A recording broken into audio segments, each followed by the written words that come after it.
Hi guys, இந்த வீடியோவில் நம்ம என்ன பார்க்க போகிறோம்னா சில்க் த்ரெட்லேயும் ஜெரி த்ரெட்லேயும் தான் நம்ம போட்டு ப்ராக்டிஸ் பண்ணிகிட்ருக்குறோம். நல்லா பழகினதுக்கப்புறம் தான் அடுத்தடுத்த இதுக்கு நம்ம போகணும். இப்போ வந்து சில்க் த்ரெட்டில் எப்படி கேர்வ் லைனில் எப்படி போடுறோன்னு பார்க்க போகிறோம். சில்க் த்ரெட்டில் தான் போடுறோம். Curve line வரைஞ்சிக்கலாம்.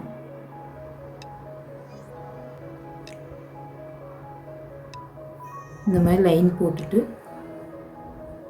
நீடில் பேக் சைடை பார்த்து நீடில் குத்தி த்ரெட்டை வெளியே எடுத்துக்கணும். டபுள் த்ரெட்டாக தான் வரணும். வந்தோன்னே சின்னதாக ஒரு பேக் ஸ்டிச் போட்டுக்கணும். எப்பவுமே ஸ்டார்டிங்கில் போட்டதுக்கப்புறம் அந்த கேர்வ் எந்தில் எப்படி போகுதோ அதே மாதிரி நீடில் நம்ம கொண்டு போகணும். கொஞ்சம் பெருசாகவே போட்டுக்கோங்க. ஆனால் இந்த கேர்வ் லைனுக்கெல்லாம் நம்ம கொண்டு போகும்போது கொஞ்சம் சின்ன சின்னதாக போட்டால் நமக்கு கரெக்டான ஷேப்பில் வரும். அதே ஷேப்புக்கு மேலே நம்ம வரைஞ்ச ஷேப்புக்கு மேலேயே நம்ம போட்டு வரோம்.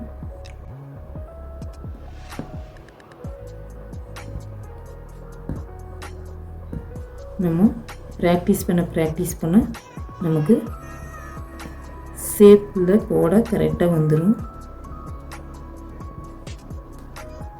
நம்ம கேர்வ் லைனில் போட்டாச்சு சில்க் த்ரெட்டை வச்சு.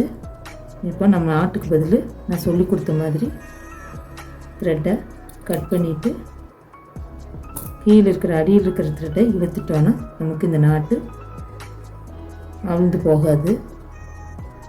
ஒரு சிம்பிள் மெத்தடு.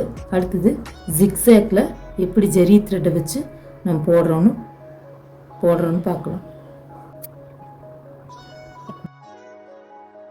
இந்த ஷார்ப் எட்ஜுக்கு வேண்டி தான் நம்ம எப்படி போடுறோன்னு ப்ராக்டிஸ் எடுத்துகிட்ருக்குறோம். ப்ளவுஸ்லாம் போடும்போது மெயினாக இந்த ஷார்ப் எட்ஜ்லாம் போட்டால் தான் ப்ளவுஸ் ஃபினிஷிங் கிடைக்கும். அதுக்கு வேண்டி நம்ம ப்ராக்டிஸ் எடுக்கும்போது இதெல்லாம் நல்லா ப்ராக்டிஸ் எடுக்கணும். ஜெரி த்ரெட்லேயும் சில்க் த்ரெட்லேயும் நம்ம ப்ராக்டிஸ் எடுத்துகிட்டே இருக்கணும்.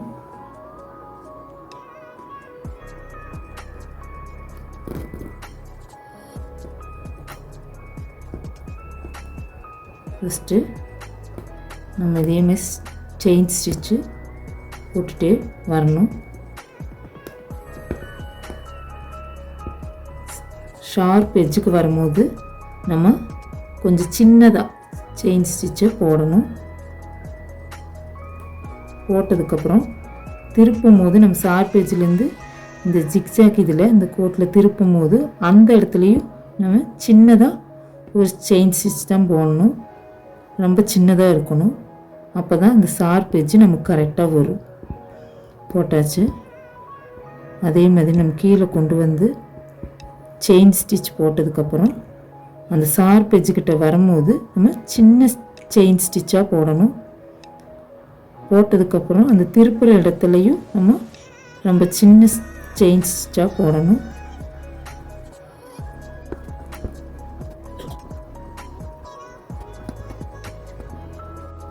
நம்ம சின்ன ஸ்டிச்சாக போடணும்னு நான் சொன்னேன்.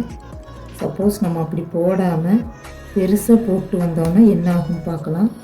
இப்போ நான் பெருசாக போட்டிருக்கிறேன். ஸ்டிச்சு நான் பெருசாக போடுறேன். அந்த இடத்துல சின்னதாக குட்டியே நான் போட்டு திருப்பணும்னு சொன்னேன். இப்போ பெருசாக போடும்போது என்ன ஆகுதுன்னா இந்த மாதிரி அந்த ஷார்ப்னஸ்லேருந்து த்ரெட் இப்படி நகர்ந்து வந்துடும். நகர்ந்து வந்தோன்னா அந்த நமக்கு வந்து ஷார்ப்னஸ் இல்லாமல் த்ரெட்டு முன்னாடி நகர்ந்து வந்த மாதிரி இருக்கும். அப்படி போட்டால் அந்த ஃபினிஷிங் கிடைக்காது. அதுக்கு வேண்டி தான் நம்ம என்ன பண்ணுறோம், இந்த அந்த ஷார்ப்னஸ் பக்கத்தில் வரும்போதே நம்ம சின்ன செயின் ஸ்டிச்சாக போட்டுக்கணும். அந்த ஷார்ப்னஸ் பக்கத்தில் வரும்போது நம்ம சின்னதாக குட்டியாக ஒரு செயின் ஸ்டிச் போடணும்.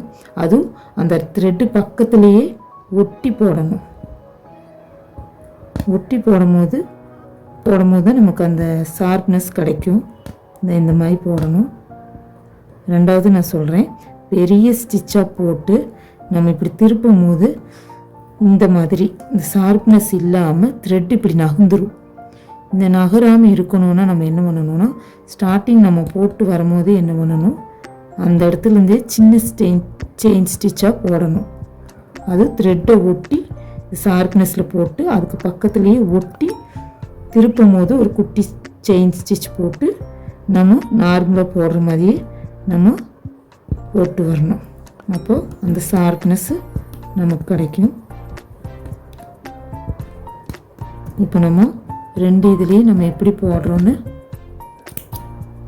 நம்ம பார்த்துட்டோம். அடுத்த வீடியோவில் இன்னும் எப்படி எந்த மெத்தடில் போடலான்னு பார்க்கலாம். சேனலை லைக் பண்ணி சப்ஸ்கிரைப் பண்ணுங்கள்.